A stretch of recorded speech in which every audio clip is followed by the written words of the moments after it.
पतपेढीच्या निवडणुकीत राज ठाकरे आणि उद्धव ठाकरेंच्या पॅनलचा दारुण पराभव झालाय। 18 वर्षांनी एखाद्या निवडणुकीच्या रिंगणात दोन्ही ठाकरे हातात हात घालून मैदानात उतरलेले, त्यामुळे बेस्ट पतपेढीच्या निवडणुकीकडे राज्याचं लक्ष लागलेलं। तर ठाकरे बंधूंच्या युतीला सुरुंग लावण्यासाठी महायुतीनं सगळी ताकद पणाला लावली। मोठा गाजावाजा झालेल्या निवडणुकीत ठाकरेंच्या उत्कर्ष पॅनलला भोपळाही फोडता आला नाही, तर महायुतीच्या सहकार समृद्धी पॅनलचे 7 उमेदवार विजयी झाले। पण या निवडणुकीत अनपेक्षितरित्या बाजी मारत 14 जागांसह शशांक राव यांच्या पॅनलनं विजय मिळवला। त्यांनीच त्याचं राजकीयकरण केलं।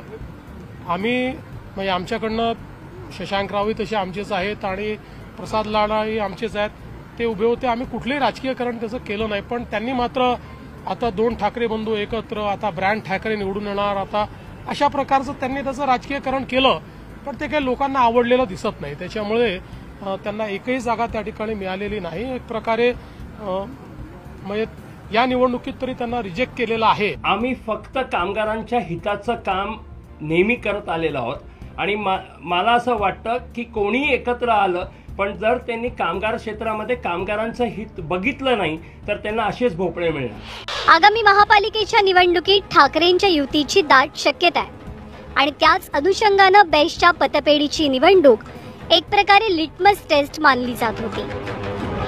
पण या बेस्ट टेस्टमध्ये ठाकरेंचा वर्स्ट परफॉर्मन्स दिसल्यानं ठाकरे विरोधकांनी टीकेचे बाण सोडले।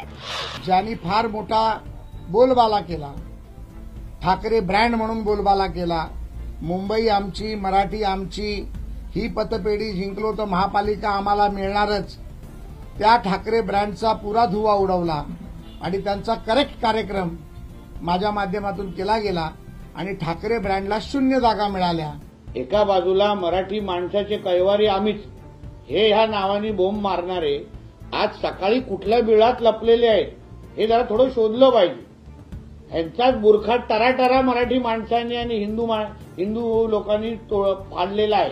पण या निवडणुकीतला पराभव ठाकरेंच्या गोटानं फारसा मनाला लावून घेतल्याचं दिसत नाहीये। संजय राऊतांच्या प्रतिक्रियेतनंही तसाच काहीसा सूर उमटला। पतपेढीची निवडणूक म्हणजे काय परीक्षा नाही, ही चाचणी परीक्षा सुद्धा नाही। लोक एकत्र आले, निवडणुका लढल्या असतील। ज्या युनियनचे जास्त सदस्य असतात बरं का, तिथे बऱ्याच काळापासून शरदराव यांची निवड हे आहे आणि शरदराव यांचं बहुमत महानगरपालिकेच्या त्या युनियनमध्ये असल्याची माझी माहिती आहे, मला माहिती नाही। बेस्टच्या पतपेढीवरती गेली 9 वर्ष ठाकरेंच्या पॅनलची सत्ता होती। सर्वाधिक सभासद आपल्यासोबत असल्याचा दावा ठाकरेंच्या पॅनलकडनं सातत्यानं केला जात होता। पण मग मतदारांची ताकद असताना आणि ठाकरे ब्रँड एकत्र असतानाही पराभव का झाला याची काही प्रमुख कारणं मानली जात आहेत। ठाकरेंना हरवण्यासाठी आपापसातले हेवेदावे विसरून प्रसाद लाड, नितेश राणे आणि किरण पावसकर यांचं पॅनल एकत्र आलं होतं। या निवडणुकीमध्ये ठाकरे बंधूंनी आपली युती अगदी आयत्या वेळेला जाहीर केलेली। निवडणुकीच्या अगदी तोंडावर तत्कालीन संचालक मंडळाला आर्थिक गुन्हे शाखेची नोटीस मिळाली होती। ठाकरेंच्या कामगार सेनेचे सर्वाधिक सभासद असून सुद्धा निर्णय प्रक्रियांमध्ये सर्वांना विश्वासात घेतलं जात नाही असा आरोप सातत्यानं होत होता। प्रत्येक गोष्टीत राजकीयकरण करणं, राजकीय भूमिका मांडणं याचाच त्यांना फळ मिळालं आणि हातात भोपळा मिळाला। आणि म्हणून तुम्ही एकत्र या, वेगळे लढा। मी मागेही म्हटलं 0 + 0 = 0। आज भोपळा हातात मिळाला। मुंबईचा विजय झाला, मुंबईकरांचा विजय झाला, मराठीचा विजय झाला, कामगारांचा विजय झाला, भाजपचा विजय झाला। या निवडणुकीचं एक साधं सोपं गणित आहे, ज्याची कामगार संघटना सर्वात मोठी त्याची पतसंस्थेवरती सत्ता।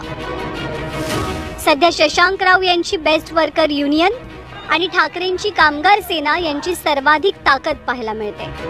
भाजपच्या प्रसाद लाड यांच्या संघटनेनं गेल्या काही वर्षात बेस्टमध्ये चंचू प्रवेश केलाय, तर मनसेची ताकद ही नसल्यातच जमा।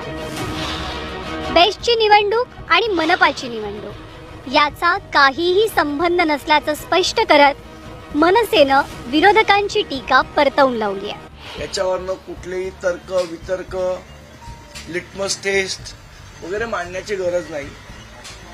फक्त एवढंच सांगेन, युद्ध अजून संपलेलं नाही, कारण अजून आम्ही जिंकलेलो नाही. त्यामुळे युद्ध चालूच आहे आणि हे युद्ध तसंच चालू राहील. ठाकरे ब्रँड या निवडणुकीत एकत्र आल्यानं एरवी फारशी फोकसमध्ये नसलेली ही निवडणूक यावेळी मात्र बरीच लाईमलाईटमध्ये राहिली. आता बेस्टच्या या निवडणुकीत ठाकरे बंधूंची जादू काही चालली नाही, पण महापालिकेत तरी ही जादू चालते का याची उत्सुकता महाराष्ट्राला असेल.